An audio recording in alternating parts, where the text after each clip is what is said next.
Most games share one thing.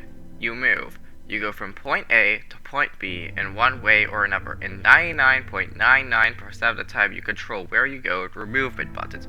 But there are some games that dedicate themselves to making the movement as good as possible. Mostly platformers, first-person shooters, and first-person shooter platforms. But what makes movement good in these games? The controls have to be responsive and consistent for the most part, but there's a few extra steps to make sure your movement is absolutely exceptional. But let's look at the most satisfying parts of movement games. I stayed away from Neon White for quite a while, but now after playing it, I'd say I regret not getting it earlier. It's a really good game that you should play despite the developers deciding it was a good idea to attach the cringiest visual novel you've ever seen onto it.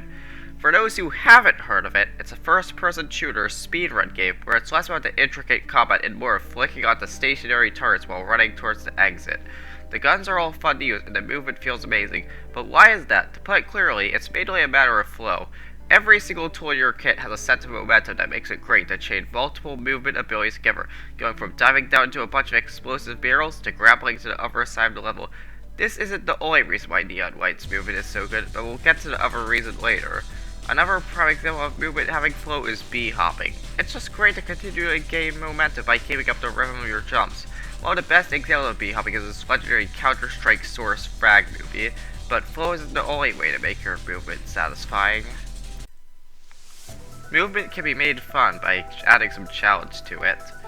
Let's take one of the best platformers ever made, Celeste, as an example. It starts out pretty basic with a jump, dash, and wall climb / jump, but that wall climb has stamina, meaning you're gonna have to do some resource management, and this difficulty starts to ramp up during the summit, as you now know a new movement ability where you dash along a wall and jump to get an extra boost diagonally, which requires some good timing. And this continues as more and more movement tech is added, like wave dashing. And I probably still haven't scratched the surface with movement tech, as there's all this crazy stuff that speedrunners use. Another example of difficult movement is Titanfall 2, which is rich with player expressive movement. Repeatedly changing movement with proper timing takes skill. This isn't even taking into account all the stuff you can do with grenades. Basically, there's difficulty in moving people be motivated to get even better at doing it, but all this movement cannot happen in a vacuum, unless the game is set in outer space. What we need next is good level design. Every game I've listed so far has another key element helping its movement system, and that's the direct level design. Levels need to be built around the movement and reward good usage of it. Neon White is built around multiple speedrun routes, and the movement cards are all carefully placed so they can be used to great effect. This also applies in the same way of Celeste, giving clear routes for more casual players while also giving a lot of routes for speedrunning. Titanfall 2 has a lot of verticality and walls to make chaining movement the most optimal tactic in campaign and multiplayer. Another example of a game which benefits greatly from map design is Holiday, with spike walls sometimes helping more than harming, a similar effect can be achieved by poking off of enemies and certain projectiles. And all I listed is great so far, but there's one more piece that makes movement extra spicy. Good movement has interaction with other aspects of the game. With the Ori games, not only is the bash a really cool movement option, it also serves as a reflector. Not only in TF2 does rocket jumping make you go faster, you can use items like the Market Gardener, Mantrance, and Airstrike to further capitalize on a good jump. Doom Eternal's fully upgraded Meat Hook sets enemies on fire. Certain abilities in Neon White do damage by crashing into enemies. Celeste has a bunch of mechanics that tie into the movement. The list goes on and on. It doesn't have to be complicated either, simply shooting while moving at high speeds can suffice.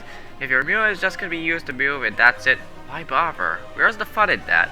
But with all of this, I want to bring up a game that I think has the best movement ever of all time. Ultrakill easily takes first place in the movement department for me. It has great flow of chaining together ground slams, slides, dashes, and grappling hooks. The advanced movement takes skill of slide hopping, slam storage, dash storage, rocket riding, and grapple canceling, and all of it have certain costs to them. The level design of Ultrakill is amazing, enabling the movement with open space and great verticality. Additionally, secrets are scattered about, some of which can only be accessed by knowledge of the movement system, and the movement is full of interaction. The dash has iframes, the grappling hook can grab items, and nearly everything else can deal damage. It also has one great thing that sets it even higher. In most games with insane momentum, you have no reliable way to stop, but in Ultrakill, dashing negates any momentum. This gives you a consistent break that improves the control by tenfold. I cannot stress how much it makes the movement better. Bottom line is, play Ultrakill.